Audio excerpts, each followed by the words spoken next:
मंडळी, कशा आहात तुम्ही? झाली आहे रात्रीच्या जेवणाची वेळ आणि बघू शकता आमच्या जेवणामध्ये आहे आज डाळ बाटीचा असा मस्त असा गावरान मेनू आणि खूप छान असा डाळ बाटी बनवलेल्या. ॲक्च्युली मला फुल रेसिपी शूट करायची प्रचंड इच्छा होती, पण काय करणार, खूप जास्त तब्येत डाऊन होती माझी.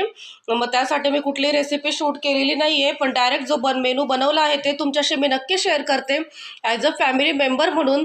तर मी तुम्हाला जेवायला इथं आमंत्रित करते की या जेवायला मस्तपैकी डाळ बाटीचा गावरान मेनू जो आहे त्याचा आस्वाद घेऊया. इथं मस्तपैकी बट्ट्या फ्राय केलेल्या आहे आणि इथे बघू शकता हे वाढून घेतलेलं आहे वरणाबरोबर. इथे फिक्के वरण आहे मुलांसाठी आणि तिखट वरण देखील आहे सेपरेट, आणि तूप तूप तर हवंच डाळबाटी बरोबर खाण्यासाठी. मस्त असा एकदम छान साधा सिंपल पण तेवढाच चविष्ट असा आपला खानदेशी मेनू आहे. तर या जेवायला मस्तपैकी जेवणाचा आस्वाद घेऊया. आणि रेसिपी हवी असेल तर नक्की कमेंट्स करा, मी एक दिवस नक्की शूट करून दाखवेन. तर ठीक आहे मंडळी, गुड नाईट.